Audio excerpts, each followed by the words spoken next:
And welcome to the Hart and Simmons Coaches Show. I'm Al Pickett as we talk to Coach Jesse Burleson. The Cowboys now ranked 5th in the nation in the NCAA Division III after just a resounding 44-21 win over Mary Hardin Baylor last week. Coach, that had to open some eyes around the country. The first ASC team to win in Crusader Stadium, your first win in Belton since 2004. What a ball game. Yeah, it was a great game. You know, I thought we had an awesome plan going into it, and my coaches deserve all the credit, and those guys do tireless work. You can't imagine how many hours we put into that thing. But on the defensive side, Craig Neese, coordinating the defense, and then working with Thomas Niles and Matt Mitchell and Logan Floyd, those guys put together a phenomenal plan. It obviously paid off. And then on the offensive side with Coach Whitehead, I've been calling the offense for a long time, but he was in his element on Saturday. was dialing it up and calling it well, and then.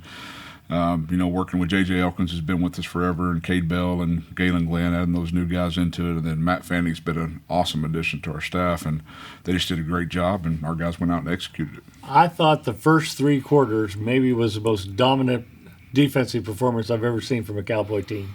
I will agree with that 100%. I mean, we were where we needed to be, doing what we needed to do. But more importantly, man, the passion and the effort that our guys played with, because everything wasn't perfect. But whatever wasn't perfect, they tried to make up for it with effort and intensity, and they definitely did that. A week or two ago on the show, you talked about looking out and seeing how many freshmen were contributing. One of those, Micah Henderson, has 2 interceptions, 1 he returns for a touchdown. Freshman at cornerback, what a game he had. Yeah, man, he's a good one. He is special. You know, that pick 6 that he had, it wasn't like they threw it right to him. I mean, he came out of nowhere and had to go full extension and pick that thing off. But also, what I loved is whenever we did that, our defense didn't just sit there and celebrate. I mean, they turned and got on a block and found our way into the end zone to get that one in there, and that was a huge play. And then he had another pick as well. Probably would have continued to go off, but he ended up getting his ankle a little tweaked, and so came out of the game so we could keep him healthy moving forward. But he's definitely got a huge upside. Mary Hardin Baylor did a fairly good job of containing your running game, but Kyle Brown throws for 307 yards. He was just phenomenal. Your balance was really terrific. It was. You know, they did some stuff that's tough to run against, but it paid off in the passing game. I mean, you can't, it's like, which one do you want to focus on and how do you want the game to go? And I think we were adept at doing both because we got the running game going in the second half, and we're able to get, I think Noah had a 30, 40-yard run, touchdown run there to be able to get the run game going there too. So we were pleased with what we did. That was kind of the plan going in, and I think we stuck to it and were able to adapt when we needed to. Kyle Brown named the Conference Player of the Week offensively and defensively. Harrison Foster, your safety who transferred over from ACU, 10 tackles. Again, he just been a tremendous addition. A player you moved from receiver to defensive back. He's a man, just top notch.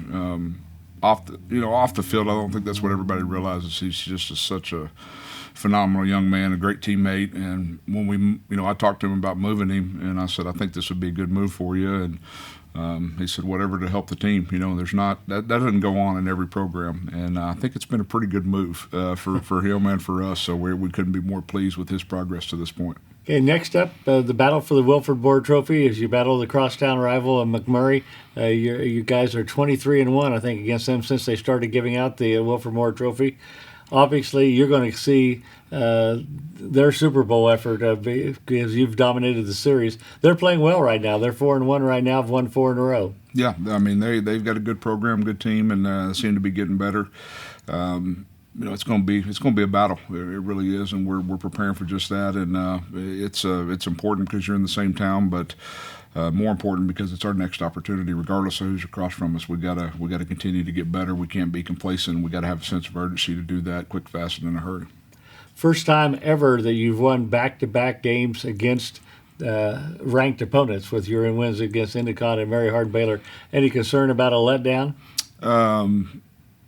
You'd love to say no, but as a coach, you always have that in the back of your mind. But with this group, I think they're different. I really believe that they understand that there's much bigger things out there, and they have the big vision instead of just kind of saying, we'll just take it week to week and see. It's only about what we've done this week. We've done nothing this week. No points carry over, no plays carry over, so it is a completely fresh approach, and we had an absolutely great day of preparation yesterday, and I know we'll have an even better one today. Coach Neal's really kind of hung his hat on what they've done defensively so far. What about the challenge of what McMurray's doing defensively? They're playing great defensively. I mean, they're a top 20 team in the nation, total defense and what they're doing, and it poses some issues. So we're going to have to play really, really well and be able to mix up the run and the pass and get some guys in some different spots they haven't been in before, and that's every position.